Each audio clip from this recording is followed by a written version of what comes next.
100% loss rate, Clement. I just looked. Holy, it's Bubu's 0-5 yesterday now. I remember that. That was not fun. I don't know if we got any wins today. I can't remember, but holy dooly. His FPX won both times, and it wasn't with a Kennen, so yep. Don't play that champion as we go into a top esports red side once again. Welcome back to the Pick and Ban. Mr. Chu knows everything. I've been with this man for a while. To know that he's going to tell me what we want to see Pick and Ban. Well, what I expected didn't really happen. They give the Kaisa over a hyper carry on the side of Rogue Warriors, and Top Esports has to play with something else this time around. We have seen Jin and Misfortune from Demacia Cup be selected by Jackalop. Well, honestly, everyone just picks those champions. But you know, he still looked the best on Kaisa, so it's gonna be interesting to find out how well he fares on the other lethality AD carries. See him on the Jin here. Jackie Love's Jin has been pretty good in the past too, but it is the Graves getting picked up, and for Rogue Warriors, that Nidalee is still available if he wants to pick it up. And he opts into it just before showing us the Lilia, so we get that engage, plus we get the Leona away from Dwarf. Yeah, I'm really not sure about leaving Nidalee open like this. Nidalee players are pretty damn streaky, and if they have 2 good games on it, giving them a 3rd try, probably not the greatest idea. I would have definitely dropped the Renekton ban. I felt like the way they play with Ziv, it doesn't really matter what champion he's on anyway. It's going to be a front line. So I would have much preferred just to take away the Nidalee. But both teams, they're siding up for pretty standard compositions right now. It's a kill lane on the bottom side, level 6. Both of these champions press their ultimates. They can instantly evaporate someone like the Jin, and they can actually go past the Alistar quite easily. So Rogue Warriors is definitely setting themselves up once again for a kill lane on the bottom side. And Top Esports, I think it's going to be front to back, but they still need some sustained damage. So I'm looking at probably a 0 Victor on the side for the likes of Knight. Just need some strong AP damage, right? You know, because we've got the marksman jungle and AD carry here for the Jin with lethality. So that AP for Knight's going to be pretty strong and crucial. Top Esports in the ban, so just to take note, it is Yone and the Irelia targeted towards Forge once again, who's getting quite a bit of respect. Yep, like we said in the previous game, honestly in Rogue Warriors' current 3-lane setup, the only lane that poses a lot of threat early game will be Forge's lane, so we've been seeing target bans the entire way through. It is going to be the Victor locked in like we suspected, provides great range in the mid lane, is a good source of sustained damage to kind of follow up on the Jin burst. And for Rogue Warriors now, you know, we just expect some tanks. Sion is open. What else is open? Malphite is open. Malphite actually does pretty well into Jin. Na's a pick that, you know, would synergize with the Kaisa Leona. So that's going to be picked up for Ziv. This is a champion that Ziv has been known for. He's very comfortable on the champion. But I don't actually like Gnar that much as a team fighting piece in this current meta because I think teams engage so quickly that you never have enough time to actually properly charge up your rage bar. There are very few pitch battles. Most of the fights that we've been seeing in the LPL are just one side decides to engage and the fight is completely on. So I like the way the Shy plays Gnar a lot better than the way Ziv is likely to play Gnar, where Gnar is more of a split pushing threat rather than a full-on team fight. What are they going to run into it? 369 on a tank or on the Jace? At the end of the day, is it going to be flex though, Clement? My real question. But this is going to be a matchup that's going to be pretty crucial to win early on. This is an interesting one. In the preseason, we have seen a lot of Victors go top lane just because he was so busted, especially with Leandri's Anguish. But since that has been toned down, he's been mostly just mid lane. We have seen some like freaky builds in the past from Victors. We know that Doinby really liked it, and he was willing to go something like Frostborn Gauntlet on it, just to throw some interesting builds out there. But this is the first time we're going to see a Victor go into the top side, and it does look like it's locked in. Okay, it is. 369 showing us what he's got with the Victor. This, to me, screams Top Esports taking another direction in the third game. 3 completely different drafts, Clement. How does this interact? How do you work solo laners in who, you know, are likely to just win lane? I'll be honest, what this looks like coming out from Top Esports, I just have to interject. I hate it when Knight goes and does that little smile. When he does that little smile, it usually means that he's not confident in something. So we've seen this before. Good sign. Castle looks worried as well, but go on. Yeah.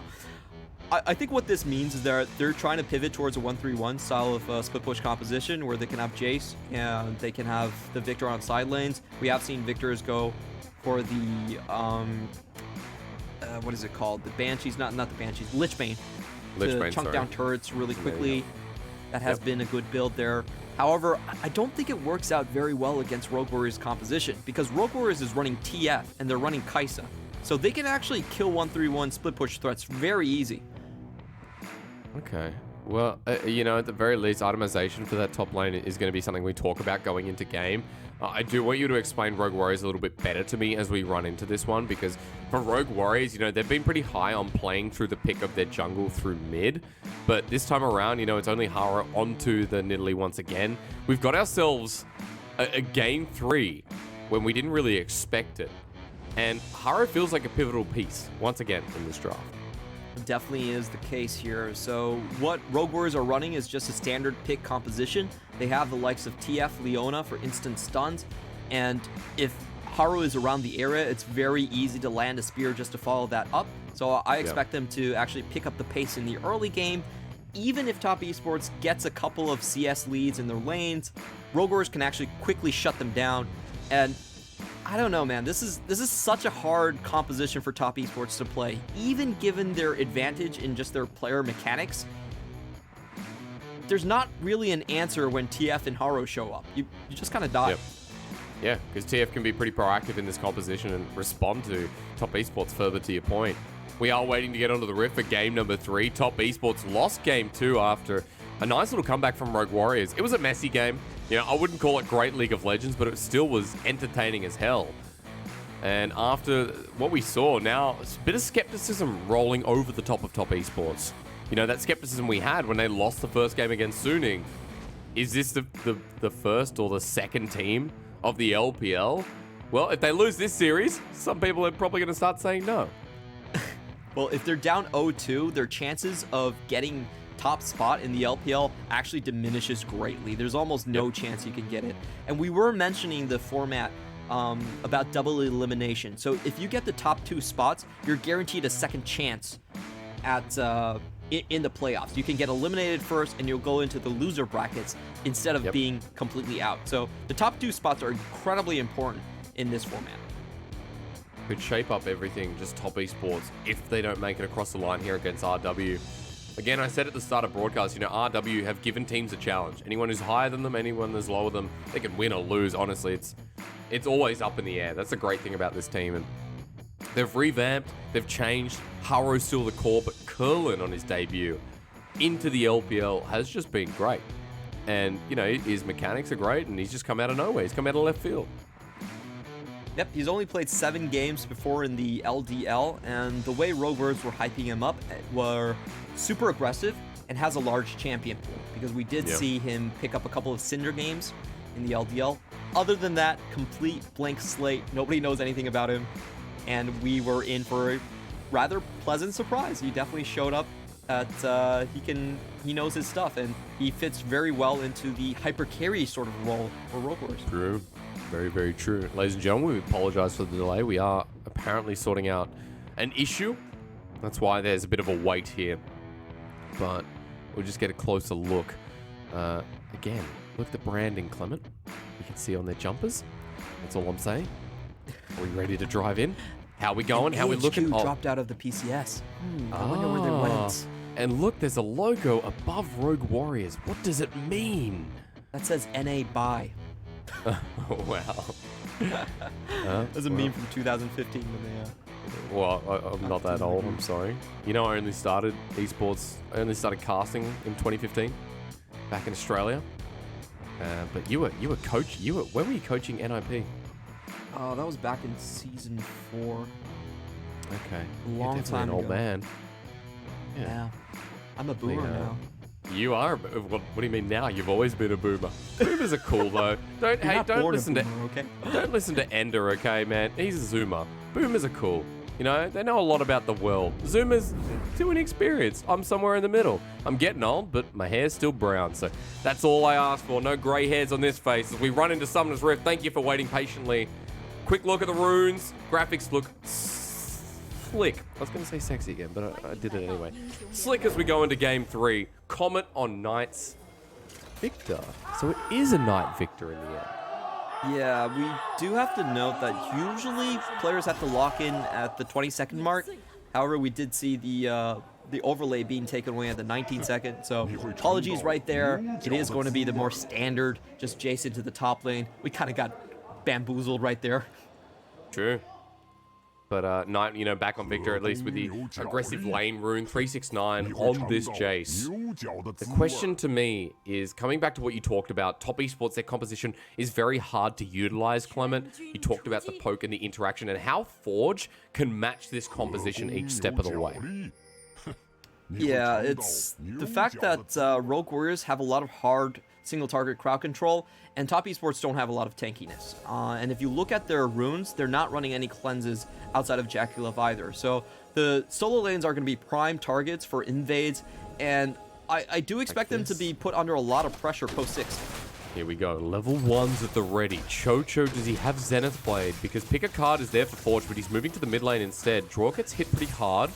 Dancing Grenade across the board. Knight's moving as well. There's a ward to spot out his rotation, but it's a flash from Draw onto the blue buff. Level 1's are great, but Cast is getting low. Smite's down, hits level 2, flashes away. And Rogue Warriors have lost this trade for now. Summon it for the Smite advantage, but Rogue Warriors burnt their own summoners in succession. That was a very close call, but ultimately a great win for top esports. They waste a ton of time out of Haro from the jungler, and they also force out the flashes there as well from Haro. So great move on their part, but still very, very close. If that spear landed, there was a good chance that Karsa was just dead. That's right. You know, you play that game. Sometimes you win, sometimes you lose. It's been a while since I watched Game of Thrones. I'm trying to remember the quote, but Karsa goes back to farming his jungle. He's heading towards the top side now.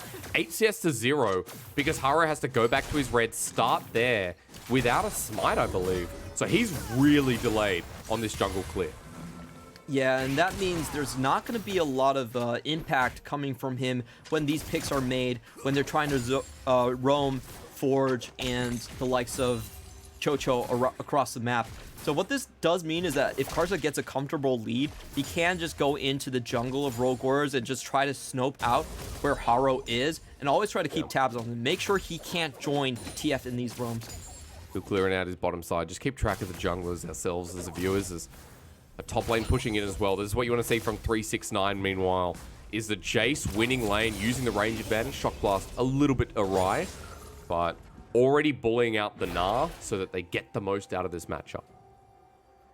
And I'm pretty interested in what items we are going to see from the top lane here. It's mainly been Eclipse for top lane Jace. We have seen some variations in if people are building the tier, or what the second item is going to be. We've seen some Yomus as well. So it really is very matchup dependent, and it really depends on like how you want to play it out. We have seen the Shy go for more scaling options with the Black Cleaver and the Blade of the Ruin King too. So a lot of open questions there. There he is for the top laner, at least now though for Draw, in a bit of trouble. Damage massive after proccing the second skid. Curlin and Chocho on top of the 2v2. And this is a kill lane that we see very frequently in the LPL. You can proc multiple Sunlights with one Icathian Rain.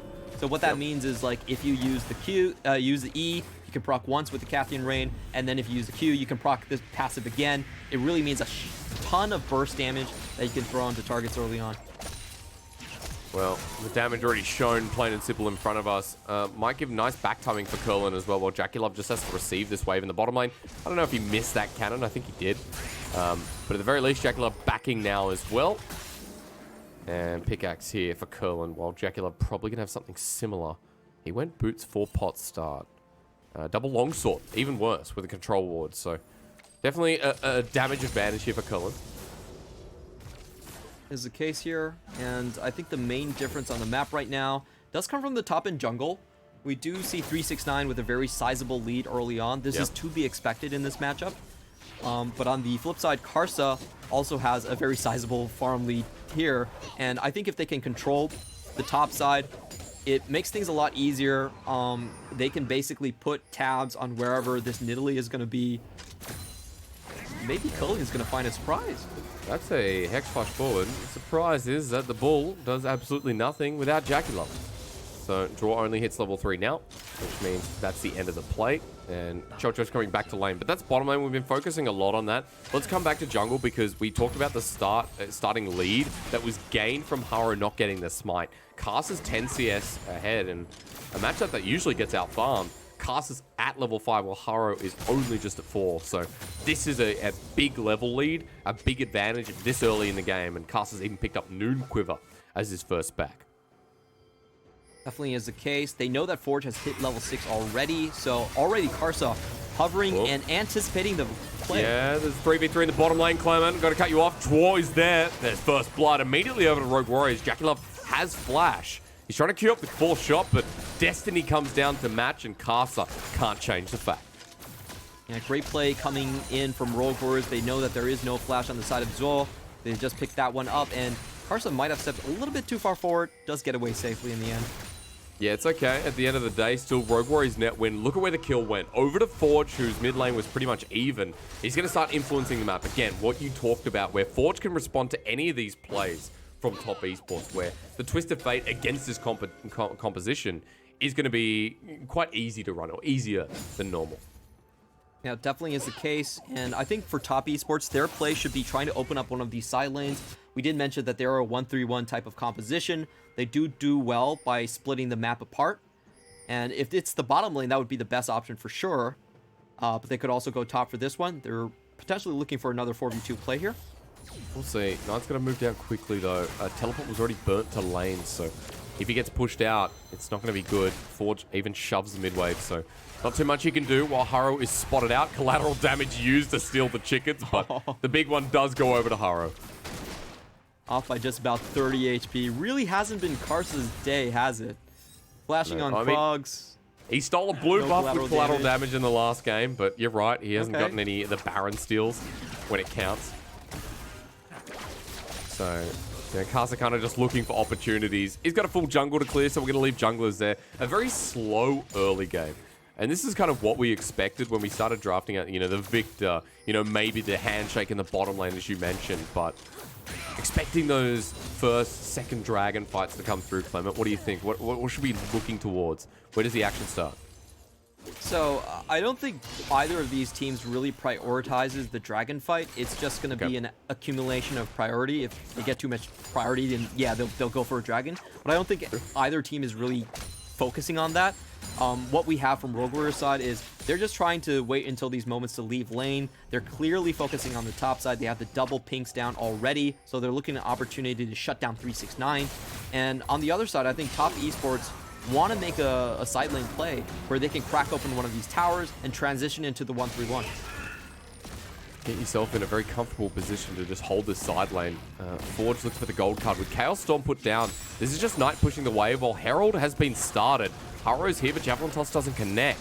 Shock Blast either. That's a bit of poke down from both teams. 369 has the flash over the wall. Awkward positioning. Ziv doesn't even gnaw. And just the threat alone gives Rogue Warriors the steal of Herald. That was a bit of a head scratcher coming out from top esports. They walked over double pinks on that side of the map, so Rogue Warriors definitely understood the potential for a Herald play right there. And that's just a freebie. Karsa took a lot of damage on that one. He started it, he groomed it, and Rogue Warriors took it. But now the response play, can they kill Forge? Forward they go. Knight doesn't get the distance in the end. Forge getting ignited down, he'll help clear the way, but he lives. And Draw wastes his time. Knight uses the flash. And away Forge goes. Yeah, I don't really understand that play coming out from the side of Karsa. I guess what he was trying to do was just break open top lane tower easier with the Herald, but that was a play where they definitely just stepped over vision. Kind of a weird chance right there. And with that Herald, it does mean 369's lane is going to take a while. Nah, ultimate in lane. We got to pause there. Look, 369 mid-air suspension as well. Just has to pause at that moment. And top esports maybe upset they're losing. Because at the very least, Rogue Warriors with a bit of a gold lead. The early game favorable after getting first blood. And the Herald. We're going to see where that gets dropped. because at the very least, the ability to blast open one of these lanes, maybe turn the tides of top lane Clement, but not looking too good as we're waiting for this one to come back. Yeah, definitely. Right now, all Rogue Warriors needs to do is they can allow the wave to push in. They can have Nidalee farm the wave. They just want to free up Forge to get wherever he wants to go onto the map. Top lane is very easy to kill with that Jace in the top side. And actually, Ziv might be winning this. Yeah, solo kill time, and Ziv walks away. So whatever happened, 369 obviously took a bit too much damage top. And this is why we were saying Gnar is one of Ziv's best champions. He played this a lot ever since Season 5. Knew that 369 was down a flash, instantly punishes him. I'm waiting for the replay because there bloody better be one. Because I don't know what happened up there. Ziv getting a kill now for Destiny. Collateral damage used. There's no Gale Force here for Kasa. He's dead. Rogue Warriors up a bit of gold as Ziv dies anyway. But that's still a net-worthy trade. That's a pretty huge win right here. You really don't expect the Gnar to be winning out against the Jace in the early game. That just should never happen. But it has, and now Rogue Warriors are able to flip the script. It's not going to be the 1-3-1 on the side that from Top Esports to work out. They're just going to take this turret plating and likely drop the Herald soon after. And blocked for the rest of the wave clear, so 369 can't really do anything. Gets poked down, 2 bits of plates given. Haro and Forge are staying here because they want to put the Herald down immediately after and give that gold to some of the core carries. So this is pretty big, as Jin's not going to push as quick as they are. This is going to be first turret blood at 11 minutes in the game. And all of that gold is going on to Haro and Ziv, where they could really flip their early game deficits totally around. You know, Haro had a bad start to this game. Gnar was down by quite a bit of CS. But right now, that is completely wiped away from the ledger. They actually get a second charge, too. Yeah, they will. Shock Blast doesn't hit either, and 369 left to his lonesome. Top Esports are not responding to this. They push turrets pretty quick, and, you know, as 369 even tries to clear the wave, that's a pretty low turret. In a turret in the top side, pushed down, and look at bot. There was no response because Curlin and Chocho stayed in the lane. Forge is sticking up in the top side, trying to bait 369 in, but Haro just keeps standing next to him, making sure nothing can be done. When we talk about cyberbullying, we always think about New, but I never thought it would happen to 369. He's getting capped like Dyrus right now in the top side, and He is? It's very unfavorable. We were talking about long lanes and how Top Esports had a dangerous split push because of the Twisted Fate, even if they were ahead in towers. And now they're behind in towers. That actually makes it even worse, because right now what TF can do is they can overload on the bottom side completely. They just take Ziv with them, and whatever leads you had in the bottom side don't really matter anymore.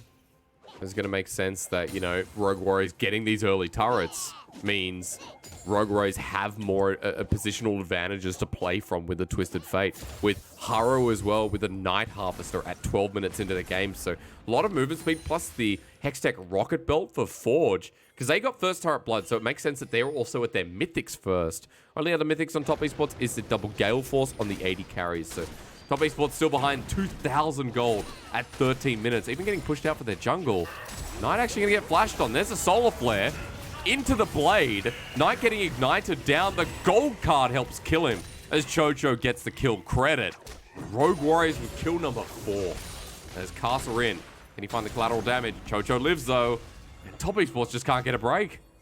Yeah, that was not even close, honestly. The Shield of Daybreak comes in, and Chocho is completely safe from that one. I really think Top Esports needs to... Okay, never mind. Oh no. Government plus connects. No follow-up though. What do they need to do, Clement? You're about to tell me. Yeah, they need to take a breather and play more defensively, especially around their bottom side. All mid lane needs to do is just make sure the wave is cleared out. Like, what should happen right now is Graves should be constantly hovering onto the bottom side. They don't really have control of the mid lane with Haro this fed either, and with the Night Harvester too. So the best they can do is just try to slow the pace down of the 4v2 dive as much as possible. And you can see this is exactly what Karsa is trying. Hover around. I like that as well, you know, slowing the pace at least now, because for Top Esports, it's out of control. As Karsa runs in, end of the line, but Chocho can definitely tank it up. And that's it. What he moves away.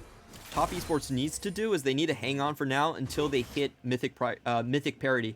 If they don't have that, the plays don't really matter on the map. So just play defensively, know your beat so far, and try to hold on to that bot side. At least till we get to that second dragon, right? Because you want to start lining up objectives. I know you said that both teams, you know, wasn't going to be the priority around dragon, but Rogue Warriors have such a lead where it feels free at this point to just take on spawn. Is the case, and everyone's going to be converging on this second Herald right here. Karsa is in position first. Top Esports do have the front foot in this. They do, and they're going to get scuttled too. So with the Gale Force, Karsa picks that one up, and he's going to start the Herald. But last time this didn't go so red hot. Where's the bottom lane? Curlin and Chocho are moving into position, but Top Esports bottom lane is here first. If this would be a mistake for Rogue Warriors to try and force this, but Ziv walks up anyway. Oh, good flash behind anyway. The Gnar to disengage. Not yet. He flashes instead. The Chaos Storm landed down. Destiny's been burnt. It's going to be right in front. Into the smoke screen. Forge almost ints this one as he goes golden. But into the middle of that, the Chaos Storm still takes him down. Back on in. There's no Mega Gnar bar because Mega Gnar's not even here. He'll teleport back in, but it's a little bit too late. This Top Esports take 2 kills. Ziv at almost half health as Herald goes down to Top Esports' favor. That's a big win for them. Yeah, that's definitely a Top Esports special. You hang around the play long enough and you wait for the enemy team to int straight into you. Yeah. Well done, Top Esports. They find the win on that one, and they're going to trade towers. Yeah, can they get mid? Of course they can. A lot of DPS here. They can also get top lane for the side of Top Esports. And this has just been a real funny game 2 and game 3. This has been, you know, not clean from either side, throwing things away. That ult from Forge was probably one of the worst Twisted Fate ults I think we've seen in 2021. Yeah. Luckily, it's the start of the year. Honestly, Ziv stepping up here is kind of questionable as well. He knows the full team is right around the corner, has to burn his flash to get out. And let's watch how TF lands in the middle of the enemy team. Okay. He had the stopwatch. He was in the smoke screen, though. That's the problem. Graves has W, as he normally does. Yeah, and I believe Herald also goes over to Top Esports. Definitely does. So they're actually kind of back in the driver's seat. Okay. All right. Thank you, Clever Chew. I'll wait for your analysis after this one because we've got a teleport coming to the back line. Top Esports want to fight while Dragon is being done by Karsa. Secured. Ziv on the flank, but he doesn't have Gnar, while Curlin ults in as well. But Chocho left on his lonesome. Forge as well. And Rogue Warriors, you won game 2. You started game 3 with a bang. And you've just decided to throw it all away. Decision making is poor. Collateral damage finishes off. And RW are the bane of their own existence. That was a very questionable positioning from Rogue Warriors' front line. He had Forge and Chocho both going up the ramp. The rest of the team definitely could not follow, and they basically died 2v5 for nothing. This is something, man. Oh, I can't wait to watch the replays. Herald gets spawned mid. Top Esports back in gold swing. Only 600 to lead for RW at 17 minutes. Herald even gets a second charge. And man, what is Forge doing, Clement? What is this TF? I don't know, man. Honestly, you should just be trying to pick side lanes. Top Esports, they want to push side lanes anyways. Just do that. Knight, is he dead? Flashes away. Haro has to commit Burning Smite. Haro did burn Flash, though, and now 369 on the chase, but the Shock Blast doesn't have the range. 369 doesn't have Flash either, and Haro's out. That was nice. Yeah, and he also burns the teleport as well. That was actually huge.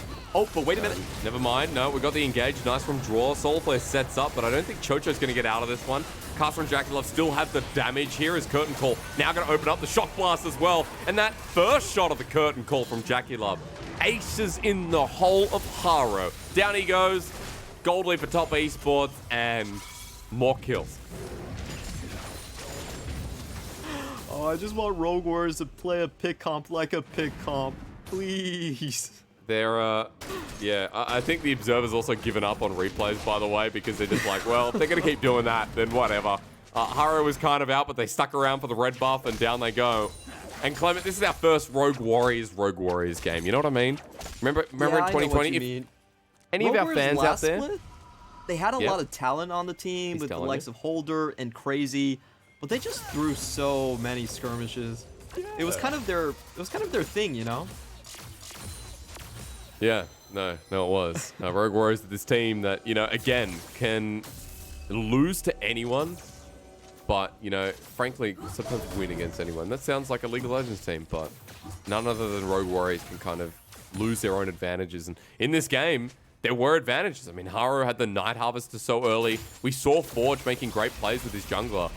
But even with the Lich Bane, now their advantages have kind of slimmed away. We've got bounties on 3 of the top esports members. We've got a 1,500 gold lead. Those first items you're talking about are there, plus then some. The Yomu's Ghostblade for 369. He's going to shred with the Eclipse. Plus, the Collector for JackieLove this early with Gale Force means that top esports are very comfortable around these next couple of fights. Does mean top esports, if they get the engages first, if Zul can find a good angle, then the damage is definitely there for them to just delete targets off of the map. They're going to push in right now. And honestly, Forge is too far away to punish this one. So, you know, very easy collected gold coming up from top esports. I just think that Rogue Warriors had such a strong hold over this game, but it's kind of slipping right now. They're finally finding the picks. Destiny with the Clan's gold card doesn't work out. The Proto Belt right in front. The Solar Flare, JackieLove's dead though, and Rogue Warriors maybe back in the driver's seat as Ziv ults back into Knight, who's going to die too. That's 3 kills immediately punished with Destiny, and RW gets serious again. They finally come in with the right play. You just wait for top esports members to split up. You have the engage with Chocho, and you go all in onto the composition. They burned both the summoners from JackieLove out as well, and now they're on Baron. Okay, 5 versus 2. It's Carter and 369. Shock Blast needs to hit the core of Rogue Warriors. 369, his angle, pretty crucial here. Needs to get past Chocho. 4K, Carter has the level advantage for the smite, but Ziv's over the wall. The Shock Blast hits a duo. While Ziv is going into Mega Knight, tries to get the stun down. Karsa hit hard and he's dead. Before he can steal, Rogue Warriors have the Baron, and all 5 of them survive. The underdog story is actually happening. Rogue Warriors, a 15th place team last split, might be on their way to taking down top esports. If they do so, this is definitely the biggest upset we've had so far in the LPL 2021 season. All right, Clement, run me through this again because, you know, JackieLove wasn't respecting Destiny in the range of Force. So, this is a very simple play from Rogue Warriors, and they should just be doing this constantly over and over again. They pop the Destiny, they know Graves isn't there, they have the 5v4, and they have the front line actually touching on JackieLove, who is the back line. So, very easy catch right there, and it forces top esports to think about their positioning at all. They don't have a lot of champions that can take the burst. What? 369, he's spotted out with Destiny, and he was by himself. And this is going to give the first Infernal Dragon to Rogue Warriors. They're so much gold up right now. Karsa even farming over the wall. Chocho almost catches him. And with 369 going down and the Baron buff, this is going to open up so many resources for Rogue Warriors. This is what I was talking about, how 1-3-1 matches up against pick. It just doesn't match up very well because your win condition is opening up the map, and that's also the pick comp's win condition too. So the pick comp is pretty happy for you to do that and just kill you all over the place. Baron gets another turret, inside turret taken here for RW. And yeah, it is a bit of an upset. Top esports facing down the barrel of what is a 0-2 start in the LPL for this year. Ziv off to the mid lane with Baron buff. They're letting this minion push. Next wave is about 5-6 seconds from crashing in. And RW are going to stick around for it.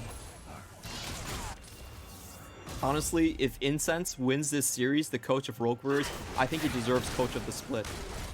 Banning out Ornn to win the series against top esports. It's a bit early, such a five-head play. There's no way anyone would come up with that. Even Warhorse was laughing.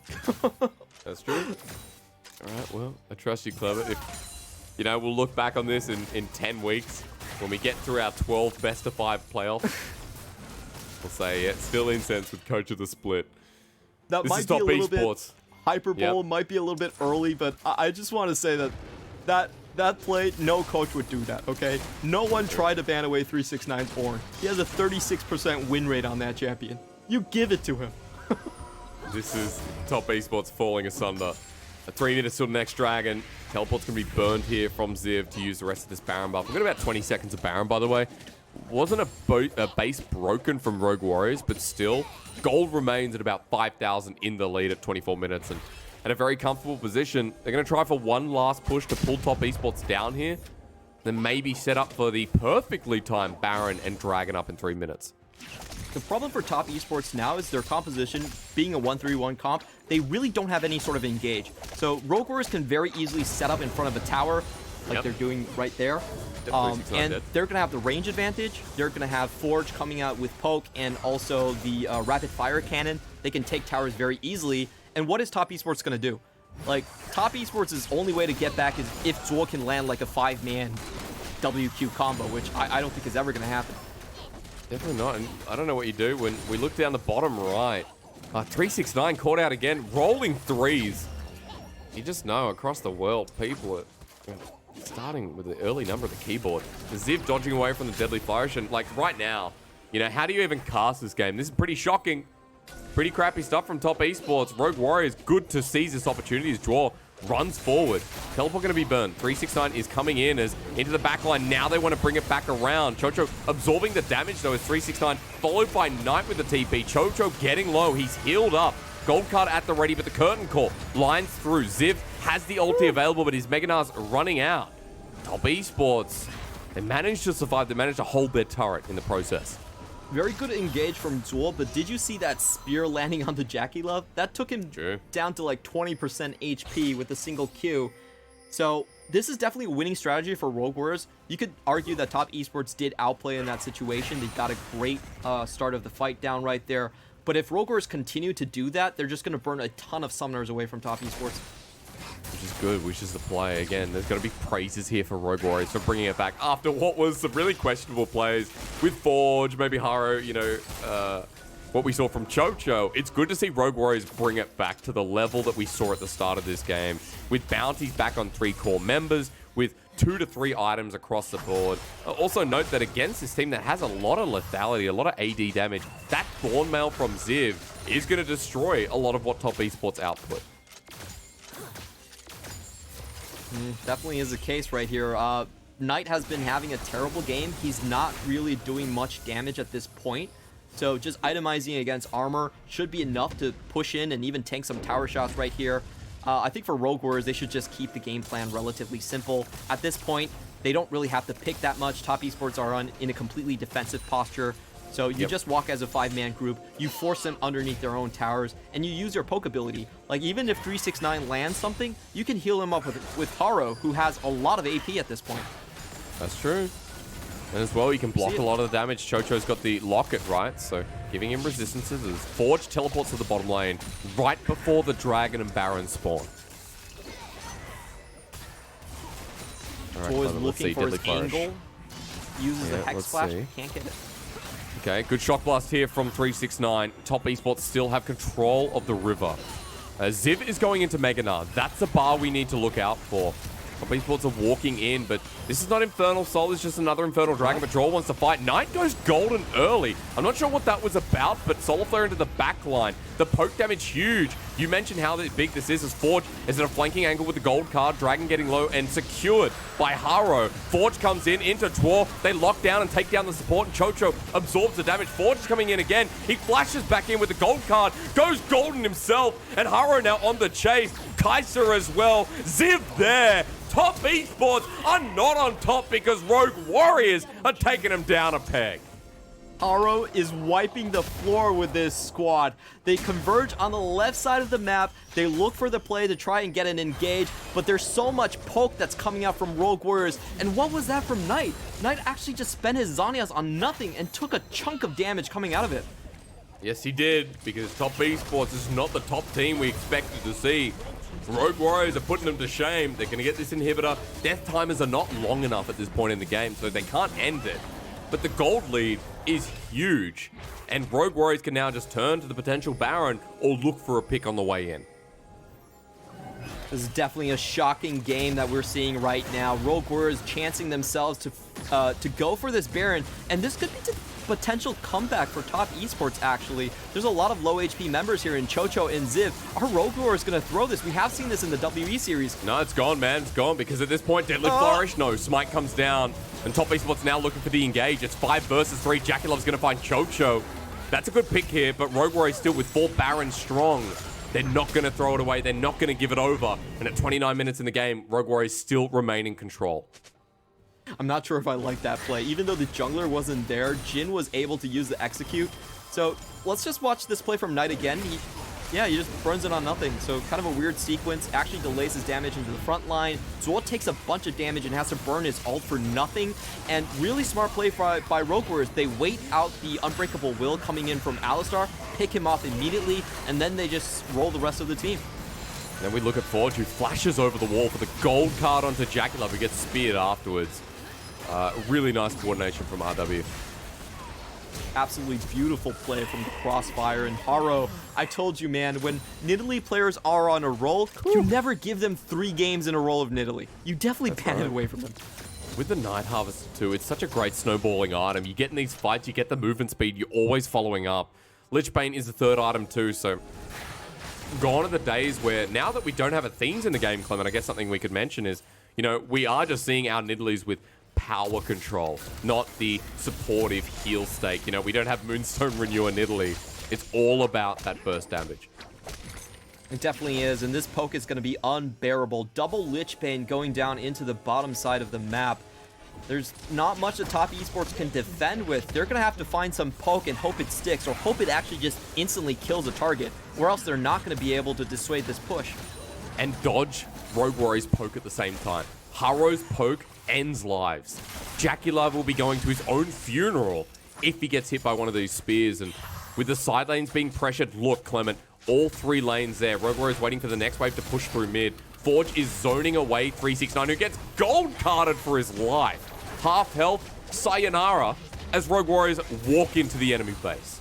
Close to 400 AP on the likes of Forge. He's dishing out far more damage than Top Esports can take right now. There's no tanks outside of Zwo on this roster, so Zwo is the one that has to make the comeback play. He is the anticipated rookie. Can he make it happen? He has to save face for his seniors right now on Top Esports.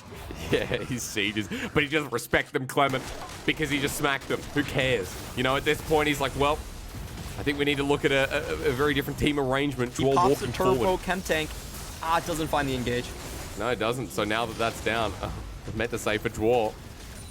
He's looking at his seniors and he's saying, oh, what's going on here, lads? This is not the team I joined. But can he find the engage? That chem tank you mentioned, bit of a cooldown there. And forward they go. Rogue Warriors now 5 members strong. Solar Flare lands down. Cleansed away from Jackie Love. Draw comes in for the flank, but he's taking so much damage. Who cares about Unbreakable Will? He's already so low as the Gale Force used forward. Redemption coming down as well. Nice bit of healing, actually, for RW. There's a curtain call being taken by Zip, but in the end, Knight gets Chocho. And Top Esports managed to defend and get a pick in the process. Very well done by the layer of crowd control right there. We saw the Chaos Storm forcing down the HPs low, and Jackie Love able to use the execute to take down Chocho. So they actually managed to hold on to their middle inhibitor despite how bad that fight started out in the first place. I'm really impressed by that defense. Despite being down 10,000 gold, right? Top Esports going over the wall. Ziv doesn't have Mega Naba. Top Esports have found the top laner, but Jackie Love took a spear to the face, and Haro means business. This is the Infernal Dragon that Rogue Warriors want to lead to Soul Point, but Top Esports somehow are on this first. I think Rogue Warriors can actually straight ignore this. They can go for the triple inhibitor instead. True, but Forge is TP'd in with Destiny. They're looking for the pick onto Jackie Love. He doesn't have cleanse from the last engage. A lot of damage onto Forge. Jackie Love flashes away, dodges away from the boomerang, but it's a double flash from RW to secure the kill. Onto Castle, who's now going to be zoned out by Forge, who gets the gold card and the support from Curlin. Over to the side, 369, getting flashed on. Killer Instinct as well, and RW have done it. Top Esports no more. At the bottom of the pack, sitting 0-2. It's over! Top Esports actually loses to a rebuilding Rogue Warriors. Rogue Warriors is essentially a lottery team in the LPL, and they just write one of the greatest victories against a top dog of the league. This is absolutely amazing. Clement, all Top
that's a team effort. You have to call your support.